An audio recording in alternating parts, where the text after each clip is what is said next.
ሰላም እንዴት ናችሁ? ዛሬ አንድ ለመጥፋት ወደ ተቃረበ ህዝብ ነው ድምጽ ማሰማት እንፈልገው። የዓለማችን ታሪክ ስናይ አንዳንድ ማህበረሰቦች ከሚደርስባቸው ጫና የህልውና ችግር የተነሳ ቁጥራቸው ከእለት እለት እያነሰ ይሄዳሉ። ኢትዮጵያ ውስጥ ካሉ ማህበረሰቦች ውስጥ አንዱ ማህበረሰብ በአሁኑ ሰዓት ሄደበት ሁሉ መጠጊያ ያጣ መሸሸጊያ ያጣ ሆኗል። እንደምታውቁት በእኛ ሀገር ብሔረሰቦች የራሳቸውን ወታደር ልዩ ኃይል በሚል አቋቁሞ የኔ የሚሉትን ህዝብ ይጠብቃሉ፣ ያግዛሉ፣ ከአደጋ ይከላከላሉ። ምን ያህል ይከላከላሉ የሚለውን ጥያቄ ውስጥ እናስቀምጠውና ቢያንስ ግን ህዝባቸው እንዳይጨፈጨፍ በሌላ እብሪተኛ በሌላ በጣም ጽንፍ በረንገጠ ኃይል ወይ ደግሞ በጣም ዘረኛ በሆነ ኃይል ጥቃት እንዳይደርስበት የቻሉትን ያህል ይከላከላሉ። መከላከያው እስኪመጣ ድረስ ይከላከላሉ። ይሄን እንደዚህ አይነት እድል በግራም በቀኝም በሰሜን በደቡብ በምዕራብ በምስራቅ እንደዚህ አይነት እድል የሌለው አንድ ማህበረሰብ ጉራጌ የሚባል ማህበረሰብ አለ። ይህ ማህበረሰብ ለምሳሌ ለአብነት አሁን የሚደረገውን ብነግራችሁ በተለምዶ ሶዶ የምንለው የምስራቅ ጉራጌ ከኦሮሚያ የሚያዋስን ቦታ ላይ ነው ያለው። በአብዛኛው ደግሞ ከኦሮሞ ከዛ አካባቢ ካለው ከጨቦ ኦሮሞ በፊት ጨቦና ጉራጌ ከሚባለው ኦሮሞ ህዝብ ጋር በጣም የተቀላቀለ ነው። አይታችሁ እንደሆነ ሬቻ ላይ በጣም ጉራጌኛ እንዴት እንደሚጨፍሩ ኦሮሞዎች አይታችሁ እንደሆነ የዛ አካባቢ ሰዎች ናቸው። ህዝቡ በጣም የተቀላቀለ ነው ማለት ይቻላል። ይጋባል፣ ይዋለዳል። ግን ቢሆንም አይደንቲቲውን ሳይቶ ጉራጌነቱን ጠብቆ የሚኖር ህዝብ ነው። እዛ ባለው ህዝብ ላይ በየጊዜው የሚመጡ ማን እንዳሰማራቸው የማይታወቁ ኃይሎች ሰው ይገላሉ፣ ንብረት ይዘርፋሉ፣ ቤት ያቃጥላሉ። በጣም በርካታ ሰው ነው የሞተው በዛ በኩል። በዚህ ወደ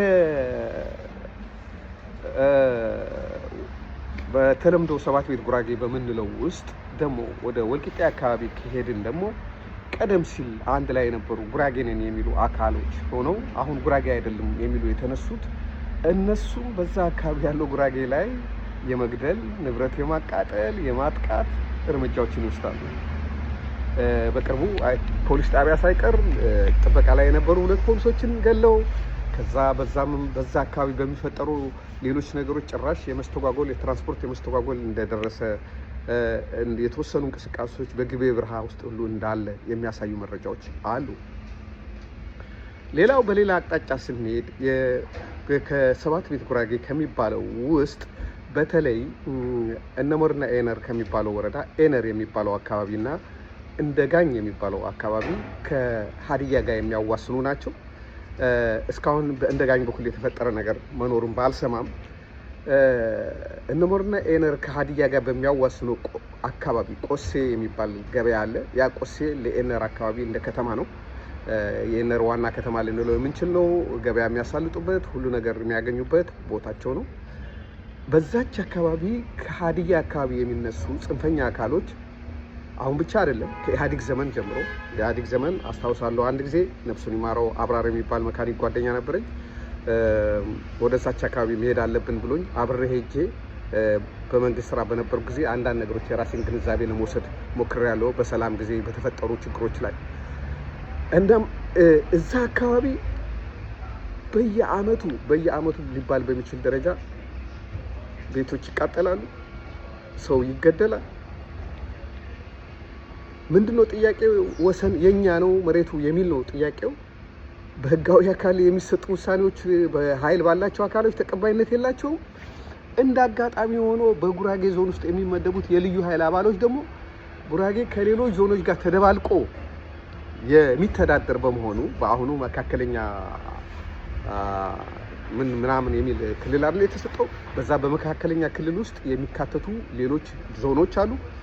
ከተለያየ ቦታ የተወጣጡ የልዩ ኃይል አባሎች ናቸው እዛ የሚመደቡት። ስለዚህ ግድ የላቸውም ለዛኛው ህዝብ።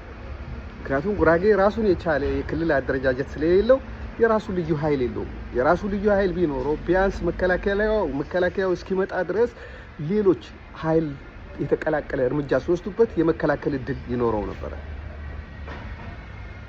በየሄደበት ክልል ሁሉ ጉራጌ ላይ አፉን ማይከፍት የለም። ውጣ እንዳላይ እቃ ገዝቶ አልከፍልም፣ በልቶ ጠጥቶ አልከፍልም፣ ምክንያቱም አገርህ አይደለም ክልልህ አይደለም የሚባል ህዝብ ነው። በከተሞች አካባቢ ቀበሌ በሉት የተለያዩ የፖለቲካ አደረጃጀት ላይ ያሉ ሁሉ ለዚህ ልማት ገንዘብ አምጣ፣ ለዚህ ገንዘብ አምጣ፣ ለዚህ ለመንግስት ግብር የሚከፍል ህዝብ ነው። አንደኛ ግብር ከፋይ ነው። ከመንግስት ግብር በተጨማሪ ለፓርቲዎች ገንዘብ እንዲያዋጣ፣ ለገበያ ልማት፣ ለገበያ ጥበቃ ገንዘብ እንዲያዋጣ፣ ለፖሊስ መስሪያ ቤቶች ገንዘብ እንዲያዋጣ፣ ለተለያየ ለመከላከያው፣ ለኦሮሞ ብልጽግና፣ ለአማራ ብልጽግና፣ ለደቡብ ብልጽግና እየተባለ እያንዳንዱ የተወከለ ሰው በዛ አካባቢ ገንዘብ አምጣ ብሎ የሚያመናምነው የሚያዳክመው ህዝብ ነው። ሰሚ ያጣ ህዝብ ነው። በሀገር ውስጥ ለፍቶ ሰርቶ የሚኖር ህዝብ ቢሆንም በመንግስት ትኩረት ያልተሰጠው እየተናቀ በሌሎች እየተረገጠ የሚኖር ህዝብ ነው። አንዳንዱ ሳይፈልግ ብሔሩን ይቀይራል ማለት ነው። አሁን እንደምናየው ፕሮቴክሽን ፍለጋ አንዳንዶቹ ኦሮሞ እንደሚሆኑ ነው፣ አንዳንዶቹ አማራ እንደሚሆኑ ነው። ምክንያቱም ፕሮቴክሽን የመኖር ህልውናቸው ጥያቄ ውስጥ እየገባ ነው። ማንም የሚከላከልላቸው አጥተዋል። ዞር ብሎ በዚህ መንግስት ብቻ አይደለም፣ በባለፈው መንግስት ዞር ብሎ የሚያያቸው የለም። ሁሉም መንግስታት ጉራጌን ነው ማዳከም የሚፈልጉት። ዋይ ጉራጌ ምን አረጋችሁ? ስልጣን አልተጋፋ፣ አገር ላስተዳድር አላለ፣ የሚጠበቅበትን ነገር አልከፍልም አላለ፣ መንግስትን አልተቃወመ። መንግስትን ለመጣል ማንኛውም መንግስት ጉራጌ ለመጣል ተንቀሳቅሶ ያውቃል። ምክንያቱም በፖለቲካ ስርዓት ውስጥ ገብቶ መጨማለቅ አይፈልግም። ምክንያቱም ሰርቶ በመኖር እንጂ የአፍሪካ ፖለቲካ አስተማማኝ እንዳልሆነ ገና ከልጅነቱ የሚያውቀስ ነው። ማነው ፕሮቴክት የሚያደርገው ጉራጌ? ክልል ስጡኝ፣ በተቻለኝ መጠን ራሴን ላስተዳድር፣ እየጎደለብኝም ቢሆን ቢያንስ ከውጭ ጥቃት ራሴን ልከላከል፣ በራሴ አቅጄ በራሴ እንትን ብዬ ከሌላ ቦታ ስባረር ሰው ላስፍር፣ ራሴን ላስተዳድር ሲል ክልል ተከለከለ። ክልል ከመከልከሉም ጉራጌ የሆኑትን ትንንሽ ታሪክ በመፈለግ ጉራጌ አይደሉም የሚል ጥናት እየተደረገ ጉራጌ የማዳከም ስራ ነው የተሰራ ያለው። ድሮ እኮ ስልጤና ጉራጌ አንድ ላይ ጉራጌ ነበር የሚባለው። ኦኬ ስልጤ ጉራጌ አይደለሁም ማለት መብታቸው ነው። እሺ አሁን ደግሞ ቀቤና የሚባል ማህበረሰብ አለ፣ ጉራጌ አይደለሁም ማለት ኦኬ።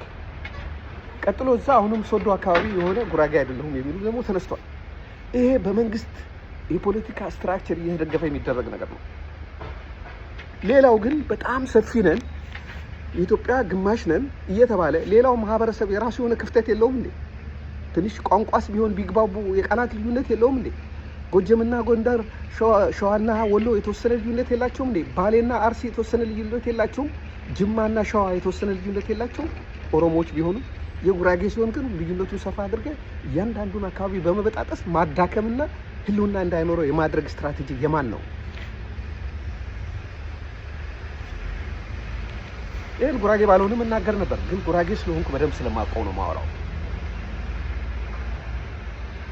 ደግሞ በጉራጌ ብቻ ጉዳይ ነው የምናገረው ማለት አይደለም። የኢትዮጵያ ጉዳይ ያልተናገርኩበት የለም። ጉራጌ ነኝ፣ ግን ኢትዮጵያዊ ነኝ። ኢትዮጵያዊነቴ ከጉራጌነቴ ይበልጣል ብዬ አምናለሁ። አንዳንዶች ብሔራችሁ ይበልጥባችሁ የለም፣ ለእኔ ግን ሀገሬ ትበልጣለች። ግን ቢሆንም ያለው ችግር ግን እንደ ዜጋ እንደ አካባቢ ሰው እንደሚያውቅ ማስረዳት አለብን። ጉራጌ ፕሮቴክሽን ያጣ ህዝብ ነው። የሚከላከልለት ያጣ ህዝብ ነው። አይዞ የሚለው ያጣ ህዝብ ነው። ራሱን እንዳይከላከል እጁ የተያዘ ሰው ነው። የሆነ ሰው ሲደባደብ በሀገራችን አንዳንድ ሰው ገላጋይ መስሎ ያንተን ቀኝ እጅ ይዞ የሚያስመታ የለም። እንደዛ የሚደረግ ህዝብ ነው። እባካችሁ ማናችሁም ኢትዮጵያውያኖች ጉራጌ እየተጨቆነ መሆኑን ግንዛቤ ወስዳችሁ በመንግስት ላይ ጫና እንድታደርጉ ጥያቄን አቀርባለሁ። ስላዳመጣችሁኝ አመሰግናለሁ። እግዚአብሔር ይስጥልኝ።